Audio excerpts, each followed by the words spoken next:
इसलिए माननीय मुख्यमंत्री जी, आपसे निवेदन है कि शिक्षक आपका बहाल कर्मी है।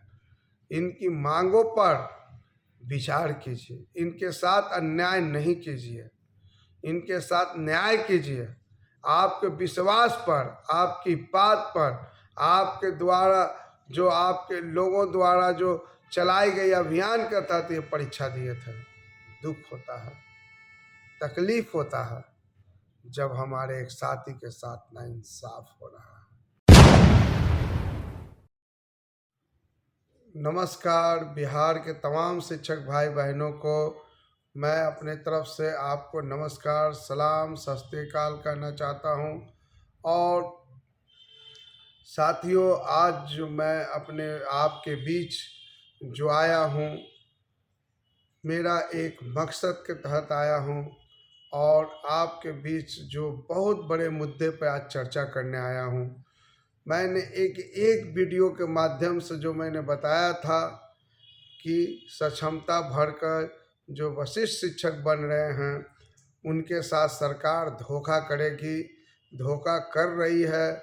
जो आज सामने आ गया 221/23/1/2025 का जो पत्र है, जिसमें यह कहा गया है कि आपको 25,000, 28,000, 30,000 और 32,000 का जो स्लेब है, उस स्लेब के अंतर्गत तमाम जो सक्षमता पास शिक्षक हैं, वरिष्ठ शिक्षक हैं, बने हैं, तो उनको इस वेतनमान पे ही फिक्स किया जाएगा और सैलरी दी जाएगी। लेकिन उसमें एक चीज़ जो जोड़ा है कि वेतन विसंगति का जो है वो बाद में किया जाएगा। तो मैं आपसे एक सवाल करना चाहता हूँ कि अगर वो बाद में करने की उनकी अगर मंशा होती तो किस तरह से बाद में करेंगे। मैंने कहा था पहले भी कि नई नियुक्ति होगी। आपको अब पता भी चल गया होगा कि जब आपका 1/1/2025 जिसे एनपीएस में डाले होंगे तो आपको आया होगा 1/1/2025 योगदान तिथि विद्यालय में, तो आपको नई नियुक्ति हो गई साथियों। और जिस तरह सरकार के जाल में फंसे हैं, और फंसाने वाला कोई और नहीं है, हमारे और आपके बीच जो चम्मच है, जो सरकार के दलाल है, जो आज भी आपके गुमराह कर रहे हैं। साथियों, आपको लोग गुमराह कर रहे हैं कि आपको ये सेवा नियंत्रण का लाभ देगी सरकार। कोई फाइल वाइल नहीं है सरकार के। स्पष्ट रूप में जिस तरह से बीपीएससी द्वारा बहाल शिक्षक TR1, TR2, TR3 में जिस तरह से जिससे शिक्षक उसमें जो बहाल हुए हैं, उसी तरह आपको भी सेवा नहीं हो गई है। पुरानी सेवा आप समाप्त हो गया है। इन दलालों ने अब नियोजित शिक्षक को फिर से ये इस बात के लिए चिंता सता रही है कि भाई हमारा क्या होगा। तो आपके लिए लगातार संघर्ष हो रहा है। सड़क पे तो अभी नहीं हो रही है, लेकिन न्यायपालिका से लेकर विभागीय स्तर पे आपके लिए हम लगे हुए हैं। कोई लगे नहीं लगे, जो आपको साथ छोड़ दे वो अलग एक मैटर है कि आप जो लोग साथ आपका छोड़ रहा है या छोड़ेगा उससे मुझे नहीं लेना देना है। लेकिन आपका एनपीएस के लिए हम लड़ रहे हैं और एक साथ 2015 से आपको एनपीएस का लाभ निश्चित तौर पर मिलेगा। समय का इंतजार कीजिए। न्यायपालिका में मामला चल रहा है, हम लोग देख रहे हैं न्यायपालिका की तरफ किस तरह से केस में हमारी ऊपर किस तरह से केस हमारी बहुत मजबूती के साथ हम लोग वहाँ खड़ा हैं। सिर्फ इंतज़ार है एक बहस का, तो बहुत जल्द वो भी होने जा रहा है। साथियों, मैं एक बात और आपको कह देना चाहता हूँ, जो ये कहते हैं कि सरकारी कर्मी हम बन गए हैं, लेकिन ये छलावा है साथियों।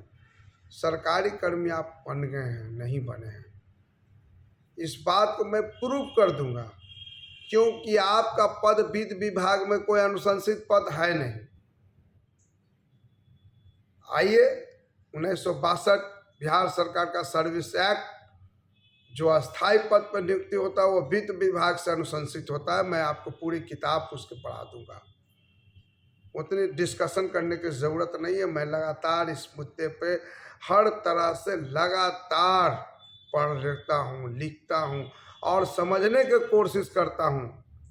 ये आपको सिर्फ सरकार आप पर लगाम लगाने के लिए, आपको शोषण करने के लिए, आपको गुलाम बनाने के लिए ये सरकार की चाल थी। और वो चाल में कामयाब हो गया। कामयाब करने वाले कौन थे? वही लोग जो दलाल संगठन है, जो अपने आप को लीडर मानते हैं। आज बिल में जाकर ढुके हुए हैं। 28 फरवरी से शुरू हो रहा है बजट सत्र, काहे नहीं घोषणा करते हैं कि हम अनिश्चितकालीन धरना देंगे, आवरण अनशन करेंगे, घेराव करेंगे? है हिम्मत? नप जाएंगे। नपने का डर है, नपने का। और यही तो विभाग चाहती थी कि नियोजन इकाई समाप्त हो और इनको गुलाम बनाकर रखेंगे। जैसे नियोजन इकाई समाप्त हो गया और आपको अब डीओ के कर्मी हो गए, सरकारी कर्मी नहीं हुए हैं, अपने अपने जिला शिक्षा पदाधिकारी के आप कर्मी हुए हैं। अगर आप ईंट बट कीजिएगा तो आप अनुशंसित कार्रवाई के लिए पढ़ लीजिएगा, जितना सारा लगाया गया है वरिष्ठ शिक्षकों के लिए जो आया है अनुशंसा कार्रवाई के लिए। तो साथियों,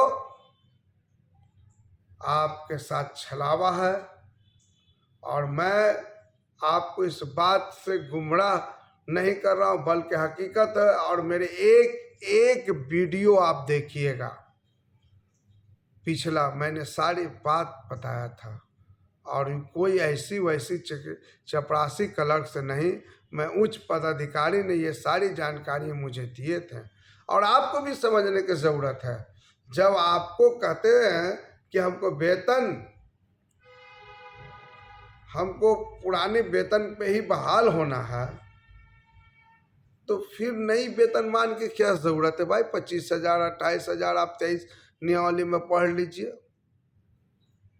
अरे सीधी एक लाइन होता कि जो जिस वेतनमान में है वो वहाँ से आकर सीधे इस वेतनमान पे यहाँ रहेंगे।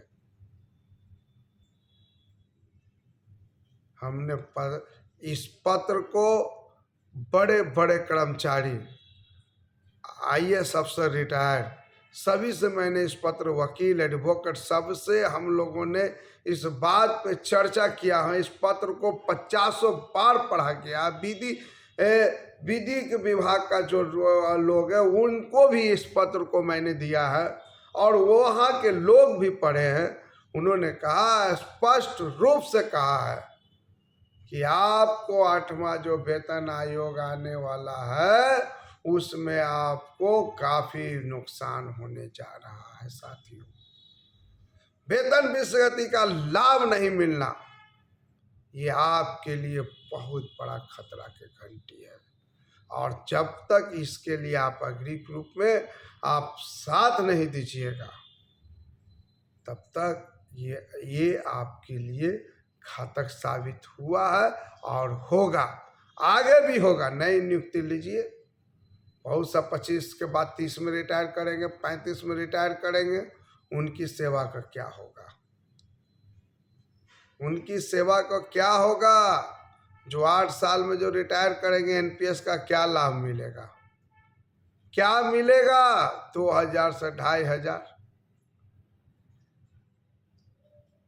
इसलिए माननीय मुख्यमंत्री जी, आपसे निवेदन है कि शिक्षक आपका बहाल कर्मी है, इनकी मांगों पर विचार कीजिए, इनके साथ अन्याय नहीं कीजिए, इनके साथ न्याय कीजिए। आपके विश्वास पर, आपकी बात पर, आपके द्वारा जो आपके लोगों द्वारा जो चलाई गई अभियान के तहत ये परीक्षा दिए थे, दुख होता है, तकलीफ होता है जब हमारे एक साथी के साथ नाइंसाफ हो रहा है। ठीक है साथियों, मैं आपके साथ खड़ा था, हूँ और रहूँगा। एक शिक्षक होने के नाते लेकिन आपस में मोहब्बत बना कर रखे। नियोजित या हो या वरिष्ठ हो या TR1 का हो या सहायक हो, सारे शिक्षक हम लोग भाई भाई हैं। और सरकार को बांटने से नहीं बटिए, एकता के साथ खड़ा रहिए। और मिशन 25 में जो मेरा 5 मुद्दा है, जो मिशन है, उसको कामयाब के लिए आप लोग सहयोग करिए। जय हिंद, जय भारत, जय शिक्षक साथियों, जय बिहार।